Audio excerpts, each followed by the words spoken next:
အားလုံးကိုယေရှုနာမနဲ့မင်္ဂလာပါဗောနော်ဒီနေ့ဖျားခင်ရဲ့ကျွန်တော်တို့အတွက်လှုပ်ဆောင်ပေးခဲ့တဲ့အတီခံခြင်းထမြောက်ခြင်းအကြောင်းဝင်ငါချင်တာဖြစ်ပါတယ်အခုကျွန်တော်တို့ဒီလီလာပိုင်းမှာဆိုရင်ကျွန်တော်တို့အများအပြားအတင်းတော်တွေရှင်ပြန်ထမြောက်ပွဲတွေအများကြီးလှုပ်ဆောင်ကြတာတွေ့ရတာဖြစ်ပါတယ်အရှင်ပြန်ထမြောက်ပွဲတွေကျွန်တော်တို့ဘာတွေလုပ်ကြတာများလဲဆိုရင်ကျွန်တော်တို့ရဲ့အတင်းတော်တွေရဲ့ထုံးစံအတိုင်းပဲလုပ်ကြတာတွေ့ရတယ်ဒီနေ့ကျွန်တော်တို့ပွဲတစ်ခုရှိပြီးဒီနေ့နော်ဒီလီလာပိုင်းမှာကျွန်တော်တို့ရှင်ပြန်ထမြောက်ပွဲရှိပြီးဆိုရင်အဓိကကျွန်တော်တို့စိတ်တွေထဲမှာမလို့တစ်နှစ်ကိုပဲနှစ်ခါပွဲလုပ်ပြီးမှနော်ဒီတစ်နှစ်ကိုပဲနှစ်ပွဲထဲမှာဒီရှင်ပြန်ထမြောက်ပွဲပါတယ်ဒီပွဲကို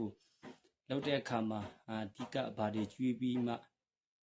ှဝတ်တွေဘယ်လိုတက်လဲဆိုတဲ့ဟာကိုပဲအဓိကမိန်ထားကြတယ်။နောက်ခရိယန်ထုံးစံတစ်ခုလိုပဲမိန်ထားပြီးမှလှုပ်ဆောင်နေရတာလည်းအများကြီးကျွန်တော်တွေ့ရပါတယ်။ဒါပေမဲ့ကျွန်တော်ဘာကိုပြောပြချင်လဲဆိုရင်ခရစ်တော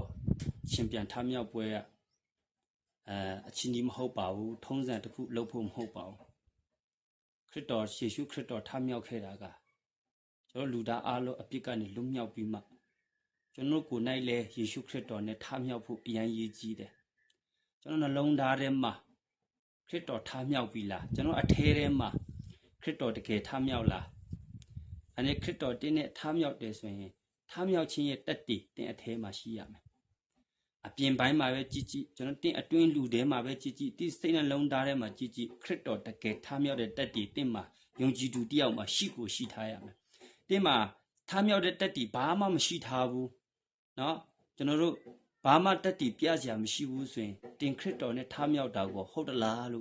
့ပြန်မေးစရာမေးခွန်းတွေအများကြီးရှိတာဖြစ်တယ်အားကြောင့်မို့တင်ခရစ်တော်နဲ့အတူအတေခံပြီးအတူထားမြောက်ဖို့ကပိုအရေးကြီးတယ်တင့်နှလုံးသားထဲမှာတင့်အထဲထဲမှာထားမြောက်ဖို့ပိုအရေးကြီးပါတယ်ထံပြန်ထားမြောက်ပွဲတွေလှုပ်ချင်းထက်ရှင်ပြန်ထားမြောက်ပွဲတွေတော့ကျွန်တော်တို့နှစ်စဉ်နှစ်တိုင်းကျွန်တော်တင်းတော်မှာတွေလည်းလှုပ်ကြပါတယ်ဒါပေမဲ့ရှင်ပြန်ထားမြောက်ခြင်းရဲ့လှုပ်ဆောင်ချခြင်းရွေချက်ကိုတီးဖို့အရေးကြီးတယ်။အဲ့ဒီအပြင်တန်းတွေမှာထားမြောက်ပွဲလှုပ်ခြင်းတဲ့တင်းနှလုံးသားထဲမှာခရစ်တော်တကယ်ထားမြောက်ဖို့အင်မတန်အရေးကြီးတာဖြစ်တယ်။အဲဆိုခရစ်တော်ရဲ့ထားမြောက်ခြင်းကအင်မတန်အရေးကြီးတာဖြစ်တယ်။ကျွန်တော်တို့ရဲ့ဘုယုံကဘာမှာရှိတဲ့လူသားအားလုံးနဲ့တက်ဆိုင်တာဖြစ်တယ်။ခရိယန်ကနေကြည့်မယ်ဆိုရင်တော့ယုံကြည်သူတယောက်နဲ့ကြည့်မယ်ဆိုရင်တော့ဒီရှင်ပြန်ထားမြောက်တဲ့အခန်းကဏ္ဍကနံပါတ်1ဘဟုမိန်ကြတယ်။ခရစ်တော်တင်းထဲမှာထားမြောက်ခြင်းမရှိဘူးဆိုရင်တင်ဘလူပြီးမှယုံကြည်သူအသက်တာဘယ်လိုဆက်ပြီးအသက်ရှင်လို့ရမလဲမရတော့ဘူးအဓိကအဲ့ဟာမိန်ဖြစ်ပါတယ်အဲ့တော့ခရစ်တော်တင်းတော်အတေခံခြင်းထမြောက်ခြင်းဒီတင်တရားဟောချက်မှာပဲနားထောင်ဖို့တိထားတာတခုမဟုတ်ဘူးနော်ရှင်ပြန်ထမြောက်ပွဲမှာပဲလုပ်ဖို့တိထားဖို့မဟုတ်ပါဘူးယေရှုခရစ်တော်အတေခံနဲ့ထမြောက်တယ်ဆိုတဲ့အဲ့ဟာတွေအဲ့လိုတိထားဖို့အဲ့လောက်နဲ့မရပါဘူးတကယ်တင်းအထဲမှာခရစ်တော်နဲ့အတီးကခရစ်တော်တင်းအထဲမှာတကယ်ထမြောက်ခြင်းရှိမှအရေးကြီးတာခရစ်တော်တင်းအထဲမှာထမြောက်တဲ့တက်တီးကတင်းအထဲမှာလွတ်မြောက်ခြင်းတွေရှိတယ်ချုံနှောင်ခြင်းတွေလွတ်မြောက်ခြင်းရှိတယ်အဲ့ဒါရှင်းလင်းတယ်ခရစ်တော်တင်းအထဲမှာရှိတယ်ဆိုတာအများကြီးတက်တီးရှိတယ်ကျွန်တော်ခရစ်တော်နဲ့ထမြောက်ဖို့အရင်ရေးကြည့်တယ်ယနေ့ကျွန်တော်ယုံကြည်သူတော်များခရစ်တော်နဲ့ထမြောက်တာနေတာဖြစ်တယ်ဘာဖြစ်လို့လဲဆိုတော့တိပဲတိထားတာခရစ်တော်အတီခံနဲ့ထမြောက်လက်တွေ့မှာဒီနှလုံးသားထဲမှာထမြောက်တာမတွေ့ရဘူးအဲကြောင့်ခရစ်တော်တင်းအထဲနှလုံးသားတကယ်ထမြောက်ဖို့ပိုအရေးကြီးတယ်ဆိုတော့ကျွန်တော်ပြောပြချင်တယ်အဲကြောင့်မို့ကျွန်တော်တို့ထမြောက်ခြင်းကကျွန်တော်တို့ဒီပါဇက်နဲ့ပဲအုံနောက်နဲ့ပဲခရစ်တော်အတီခံနဲ့ထမြောက်တယ်ငါအတွက်အဲ့လောက်လေးနဲ့မရပါဘူးတင်းအထဲမှာလက်တွေ့တကယ်ထမြောက်နေမှာဖြစ်ပါတယ်တင်းအထဲမှာခရစ်တော်တကယ်ထမြောက်ခဲ့တယ်ဆိုရင်လေတင်းဝမ်းမြောက်စရာတွေနဲ့နော်နှုတ်ကပတ်တော်တင်အလိုလျောက်နားလဲလာတယ်တင်ဖတ်တာနဲ့ဘုရားသခင်ပွင့်တင်အထဲမှာဝิญဉ်တော်တစိမ့်ခက်တင်ကိုအမြဲတမ်းလမ်းပြနေတယ်ယေရှုနဲ့အမြဲတမ်းအသက်ရှင်သွားရတာဖြစ်ပါတယ်အဲဆိုတော့ तू တာမန်ဒီလိုရိုးခရိယာမဟုတ်ဘူးခရစ်တော်နဲ့တကယ်ရရှိတဲ့လူခရစ်တော်နဲ့တကယ်ယေရှုခရစ်တော်နဲ့တကယ်ထမြောက်တဲ့လူကတကယ်ပဲလေဘုရားကိုအစာငတ်တဲ့အတူတွေဖြစ်ပါတယ်နော်ဘုရားစကားကိုနားထောင်ဘုရားနဲ့အသက်ရှင်တဲ့သူတွေဖြစ်ပါတယ်အဲကြောင့်မို့ခရစ်တော်နဲ့ထမြောက်ခြင်းနဲ့ပတ်သက်တဲ့ကျမ်းတစ်ချက်ကိုကျွန်တော်ဝင်ငါချင်ပါတယ်ကျွန်တော်တို့ရှင်ယောဟန်အခန်းကြီးရှင်ယောဟန်ခရစ်ဝင်ကျမ်းအခန်းကြီး7အပိုက်ငယ်25မှာဘယ်လိုပြောထားလဲဆိုရင်ယေရှုကငါဒီထမြောက်ခြင်းအကြောင်းဖြစ်အသက်ရှင်ကျမ်းကြောင်း ဖြစ်ငါ့ကိုယုံကြည်တော်သူတေလွန်တော့လဲရှင်လိုက်မယ်ယေရှုကအသက်ရှင်တော့အကြောင်းဖြစ်တယ်ထမြောက်တဲ့အကြောင်းဖြစ်တယ်တင်လဲထမြောက်တဲ့ဖရားဖြစ်တယ်အသက်ရှင်တော့ဖရားဖြစ်တယ်နော်အဲကြောင့်အဲ့ဒီသူ့ကိုယုံကြည်တော့သူတွေလဲတေလွန်တော့လဲရှင်လိုက်မယ်အဲ့ဒီကျွန်တော်တို့လူသားတွေကအားလုံးကျွန်တော်တို့လူသားအားလုံးတွေကနော်ခန္ဓာကြီးတာအသက်ရှင်နေတာဝိညာဉ်ပိုင်းမှာတည်နေတဲ့သူတွေဖြစ်ပါတယ်ကျွန်တော်တို့လူသားတွေကနော်ဒီခန္ဓာပိုင်းကအသက်ရှင်နေတာဝိညာဉ်ပိုင်းကတည်နေတာဖြစ်ပါတယ်နော်ဝိညာဉ်ပိုင်းတည်လွန်တဲ့သူတွေဖြစ်ပါတယ်အဲကြောင့်ဝိညာဉ်ပိုင်းတည်လွန်တဲ့ကျွန်တော်တို့တွေကလေရှင်ဖို့အင်တန်ရေးကြီးတယ်လားကိုကလည်းကိုလှုပ်လို့မရအောင်အဲကြောင့်မို့တည်လွန်နေတော့ကျွန်တော်တို့ဝိညာဉ်ပိုင်းဝိညာဉ်တည်နေတဲ့တည်လွန်နေတဲ့ကျွန်တော်တို့တွေဝိညာဉ်ပိုင်းတည်လွန်နေတဲ့ကျွန်တော်တို့တွေဝိညာဉ်ပိုင်းတည်လွန်ဆိုတော့ဘာကိုပြောချင်လဲဆိုရင်ကျွန်တော်တို့ဖျားသခင်နဲ့အဆက်တွေကျွန်တော်တို့ဝိညာဉ်ကဖန်ဆင်းရှင်ဖျားနဲ့အဆက်တွေပြည့်နေတဲ့သူတွေဖြစ်တယ်ကျွန်တော်ဒီဝိညာဉ်တွေကတည်ပြီးပြောလိုက်တာနဲ့မရှင်တော့ဘူးပြောလိုက်တာနဲ့ငရဲသွားရမှာဖြစ်ပါတယ်အဲကြောင့်ဝိညာဉ်တည်ခြင်းကငရဲသွားရခြင်းဖြစ်တယ်ဖျားနဲ့အဆက်တွေပြည့်နေတာဖြစ်ပါတယ်အဲကြောင့်ကျွန်တော်ဝိညာဉ်ကဖန်ဆင်းတဲ့ဖျားနဲ့ပြန်လဲအဆက်တွေရမှတာလင်ကျွန်တော်ဝိညာဉ်ပြန်လဲရှင်တန်ရမှာဖြစ်တော့ကြောင့်ကိုနီကိုဟန်နဲ့ရှင်လို့မရတာဖြစ်တော့ကြောင့်ယေရှုခရစ်တော်ခေါ်တိုင်းလောကမှာကြွားများလာပြီးမှအတေခံပြီးထမြောက်ခဲ့တာဖြစ်ပါတယ်။အဲဟာကျွန်တော်တို့ဝိညာဉ်ပြန်လဲရှင်ဖို့ဖြစ်ပါတယ်။ယုံကြည်လက်ခံတဲ့သူတိုင်းကဝိညာဉ်ကဖန်ဆင်းရှင်ဖျားနဲ့ပြန်လဲချိတ်ဆက်ပြီးမှဝိညာဉ်ပိုင်းပြန်လဲရှင်လာပြီးတော့ဗာလဲငရဲကိုလွတ်မြောက်ရခွင့်ရပါတယ်။အဲကြောင့်မို့ယေရှုကတေခြင်းအကြောင်းထမြောက်ခြင်းအကြောင်းဖြစ်တယ်။သူ့ကိုယုံကြည်လို့ကကျွန်တော်တို့လူသားတွေတေလွန်ပြီးတဲ့သူတွေဖြစ်တယ်။ဒါပေမဲ့ခရစ်တော်ကိုယုံကြည်မှပြန်လဲရှင်တဲ့သူတွေဖြစ်ပါတယ်။အဲကြောင့်မို့ဝိညာဉ်ပိုင်းတေလွန်တော့လူအလုံးအဲဒီဝိညာဉ်ပိုင်းတေဆုံးနေတဲ့သူတွေအလုံးအတ္တတာတည်နေတဲ့သူတွေအလုံးဒီရဲ့ဝိညာဉ်ပိုင်းတည်နေတဲ့သူတွေအလုံးကယေရှုခရစ်တော်အတေခံရှင်ပြန်ထမြောက်ခြင်းအပြင်ဘာဖြစ်လဲအဲ့ဒီဝိညာဉ်ပိုင်းတည်တဲ့အလုံးတွေပြန်လဲရှင်ခွင့်ရတာဖြစ်တယ်။အဲကြောင့်မို့ယေရှုခရစ်တော်ကိုယုံကြည်ပြီးမှခရစ်တော်နဲ့အသက်ရှင်တဲ့လူဟာ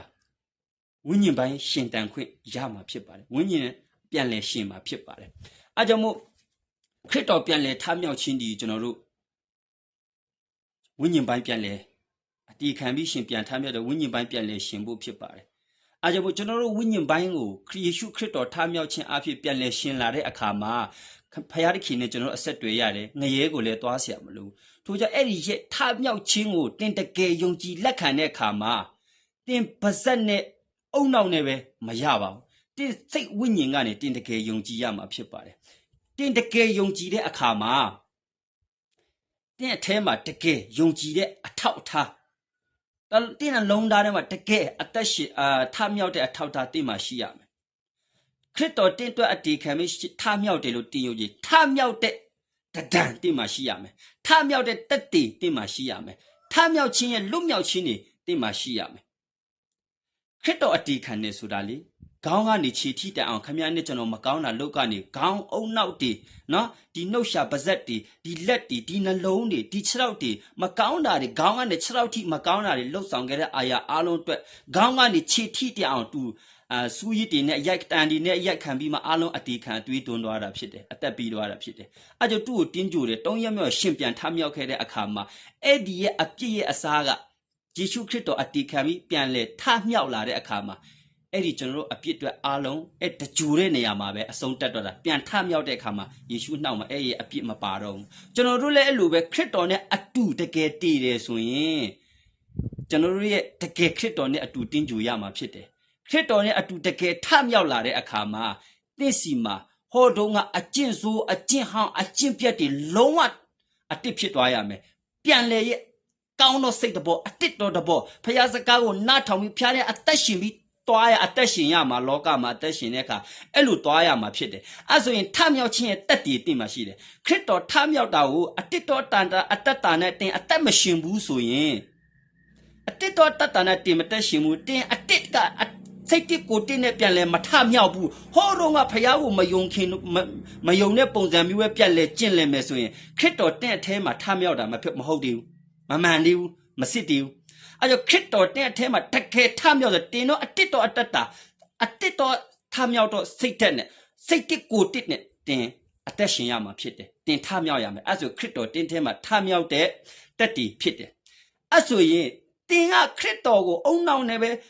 ပါဇက်ကနေငါခရစ်တော်ငါယေရှုခရစ်တော်ငါအတွက်အတေခံနဲ့ရှင်ပြန်ထမြောက်တယ်တင်နှုတ်ရှာပါဇက်ကလည်းပြောပြီးတင်လှုပ်ရှင်ရလှုပ်နေအောင်မယ်ဆိုရင်တင်အတစ်တော့အတက်တာနဲ့မကျင်လေဘူးနှလုံးသားမှာကိုတစ်စိတ်တစ်တဝါတင်းနဲ့အသက်မရှင်သေးဘူးဆိုရင်တင်ခရစ်တော်တင်အတွက်အတေခံထမြောက်တာကတင်းရဲ့ယုံကြည်ခြင်းအသေးပဲရှိသေးတယ်ဘာမှလှုပ်ရှားလို့မရဘူးအဲကြောင့်ထမြောက်ခြင်းအတက်တာတင်အထဲထဲမှာတကယ်ထမြောက်ပြီးမှအပြင်မတန်မှာကြည်ခြင်းအပြင်တင်အထဲမှာခရစ်တော်ထမြောက်တယ်ဆိုတာလုံးဝတီးကြည့်တာနဲ့တီးရတာဖြစ်ပါတယ်အားကြောင့်မို့ယုံကြည်သူခရစ်ယာန်များခရစ်တော်ကိုယုံကြည်လက်ခံပြီးတဲ့လှုပ်ရှင်တိုင်းလုံးဖို့မဟုတ်ပါဘူးအသက်ရှင်ခြင်းတိုင်းအသက်ရှင်လို့မဟုတ်ပါဘူးခရစ်တော်လောကမှာအတေခံပြီးထမြောက်တာကခမည်းတော်မကောင်းတဲ့ဒုစရမကောင်းတာလှုပ်တဲ့စိတ်စိတ်ကလိန်ကကြီးအရာအလုံးတွေအဲ့ဒီနေရာကနေရက်နာပြီးမှအတစ်တော်တတစိတ်တစ်ကိုတစ်တဝါတစ်နဲ့အသက်ရှင်ဖို့ဖြစ်တယ်ခရစ်တော်ထမြောက်ခြင်းရဲ့တဲ့အထဲမှာတက်တည်ဖြစ်ပါတယ်အားကြောင့်မို့ဒီမှာရှိတဲ့ယုံကြည်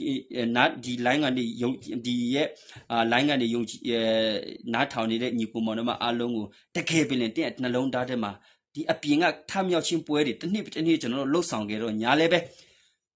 ဒီနှလုံးသားထဲမှာတကယ်ထမြောက်ဖို့တဲ့အထဲထဲမှာတကယ်ထမြောက်တော့တက်တည်တဲ့အထဲမှာတကယ်ထမြောက်ဖို့အင်တန်ရေးကြီးတယ်ဆိုတာကျွန်တော်ပြောပြချင်တာဖြစ်ပါတယ်ကြားနေတူအရောက်စီလိုက်ဖျားကောင်းကြီးပေးပါစေ